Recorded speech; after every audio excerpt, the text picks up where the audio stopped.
So as bloggers, vloggers, and retail space owners, we are always thinking ahead. So while we're in the middle of enjoying the Christmas season, our next DIY is going to be in preparation for Zeb's favorite holiday.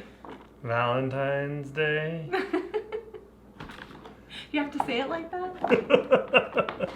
I love you all year long, not just on Valentine's Day.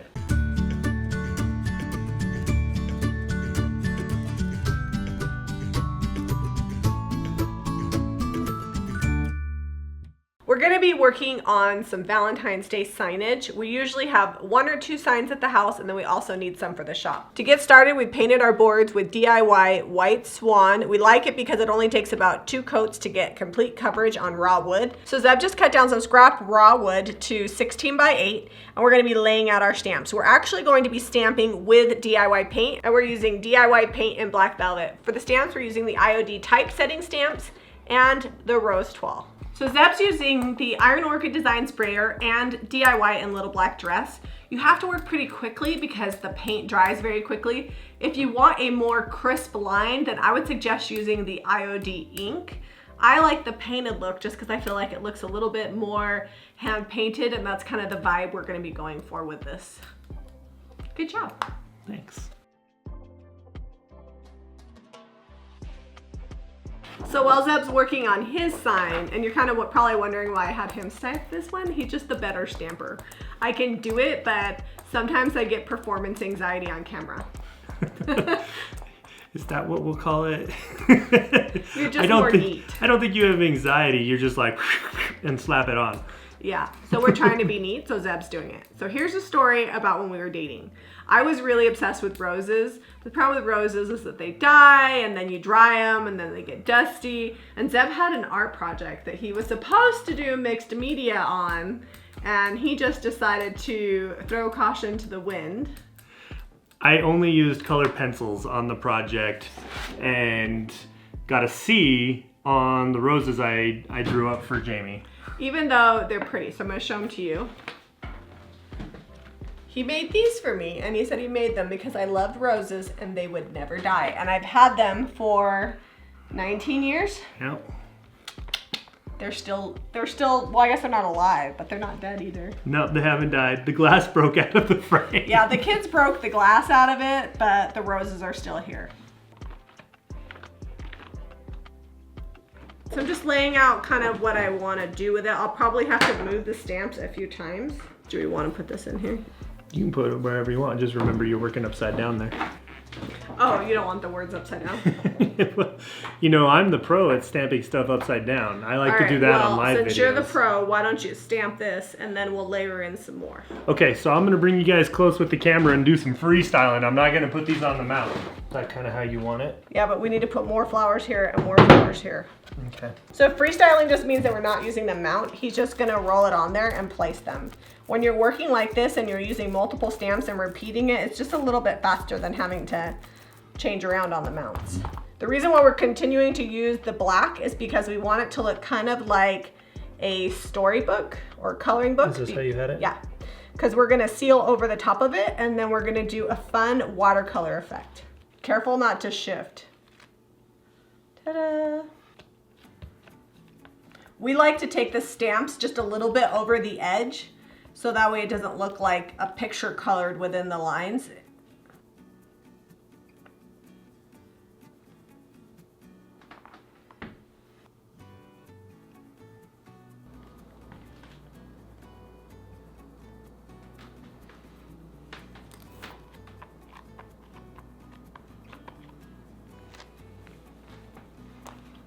All right, which one do you want? Like, I don't care. I'm gonna do this one. Like, I think it'll fit well, like right there, like that. And it's okay if it overlaps the words. Okay. I just don't really want to overlap the amore part.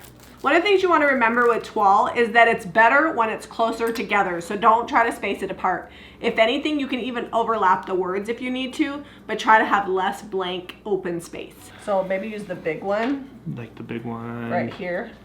Like that. Yeah. I think that'll work.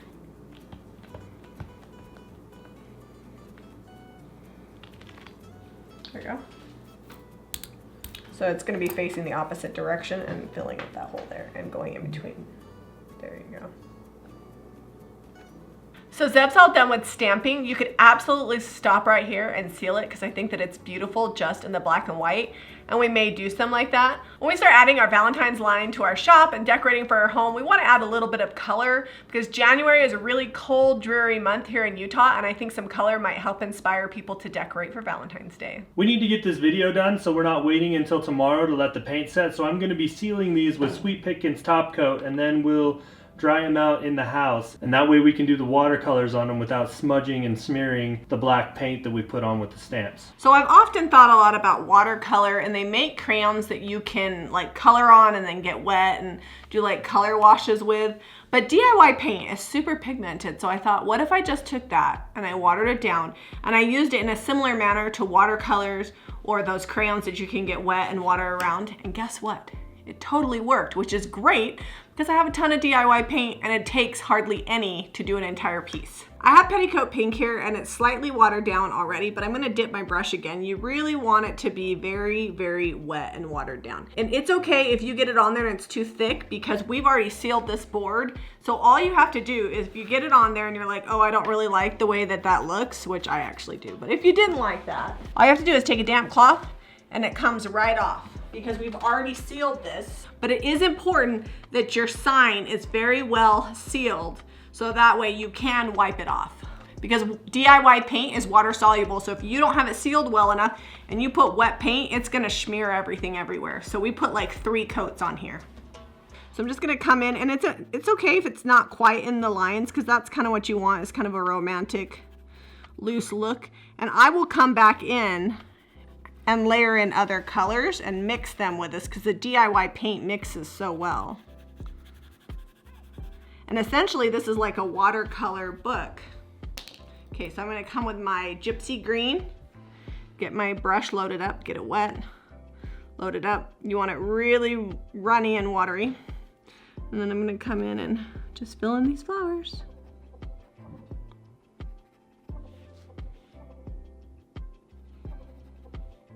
So I've got Marquee here, just a sample, and well, that's a lot. yeah, I'm gonna use a lot. Like you need like a pea-sized amount of any one color. I'm gonna mix it with some of the cowgirl coral.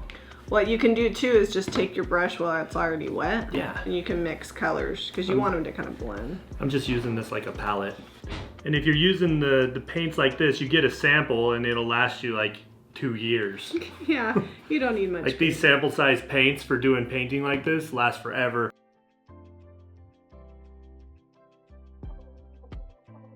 The reason you want it to be really thin is because if you go on too thick, you lose all the detail that we stamped on there in the black, and that'll just go away, and then you'll have like a muddled looking mess. So if you go on real thin with your paint, then it's easy to just come back. And if I got like this, I feel like that's too dark, I can just dab it back, add more water to the paint.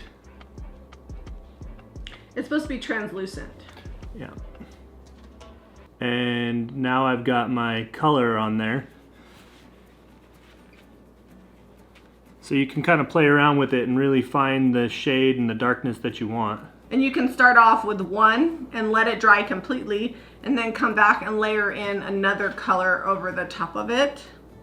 You obviously can't do too many, but like I'm gonna go in and do all my pink and green, this rosy color that I made from Petticoat and Marquee, and then I'll come back with some layered chocolate to add some variation to my leaves, and then I'll come back and maybe add some different colors in the flowers.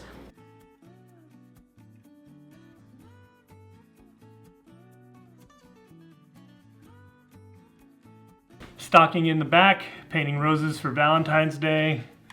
Done. In the front. And you know, you could do this not only with the toile, but also the painterly roses would be really pretty. Or you could do holiday themed, use our wreath stamp and make yourself a little wreath with some holly berries on it. Really, the sky's the limit, and you can use the exact same technique over the top of any of the black and white and the paintable transfers that are coming out that are now on pre-order. I love this because I know a lot of people that follow us already have the DIY paint and the stamp. So this just gives them another way to use things that they already have to create decor for their home and signs for their shop. Well, and the brushes we were using were just cheap little $5 for a 12-pack at Walmart brushes. So just watercolor brushes is what they are. I feel like those work the best because you got to get a little bit of detail in there. Zep, show me. I think it turned out great. I think yours is amazing. Yours is really good too. Jamie went more with just like blobs of paint, and it still looks really good. Yeah, you don't have to have any fine art skills for this, for sure. Although you have a little bit of fine art skills. I only painted in the lines, really. I mean, I just didn't let my colors bleed together. I actually, you may not be able to tell, but I put in some blue as well as some brown on mine, just to add a little bit of variation, especially in the leaves. We'll make sure to take really good pictures. We're debating on whether to frame them or not. We probably will. So Zeb doesn't like framing stuff, but yeah, comment below. We got a little bit of time because these aren't going to go in the shop until after Christmas. Yeah. So I'm sure before then he can get them framed out. Comment below, should we frame them or unframe them? Let us know what you think. You could also do a super bohemian look with this too. Like stamp whatever you want and then get all crazy with the colors, get them all translucent, let them drip. Maybe even do like some ombre effect. Really, the sky's the limit. The best thing about this is if you don't like this, you just take a damp cloth, you wipe it off, and you can paint it again. You do need to seal it. Friends don't let friends not paint roses on signs. Share this with all your pals. They want to paint the roses, they just don't know the ways. You don't want to be that friend that doesn't share with your friends and then later they're like, how come you knew about this? You didn't tell me. Here's a rundown of the products we used. We used IOD stamps in the rose toile and the typesetting, and then we used Petticoat pink, Marquee, Hey Sailor, Gypsy green, and a little bit of layered chocolate to do the watercolor effect, and the base is painted with white Swan. We did the stamping with black velvet, and we used a brayer to get the paint on the stamp. You can get all the products to achieve this look at jamiray.vintage.com. Except the wood. So we got this idea from the IOD sisters. They always have great composition for layout for stamps and things like that. They use a little bit different medium. Instead of DIY paint, they use markers. Make sure you're checking them out on Instagram and follow them on YouTube as well under Iron Orchid Designs. We'll drop their links below because you definitely don't want to miss out all they have to offer. Yeah, we just use scrap wood on this. Be sure to give us a thumbs up and subscribe to Jami Ray Vintage for more DIY.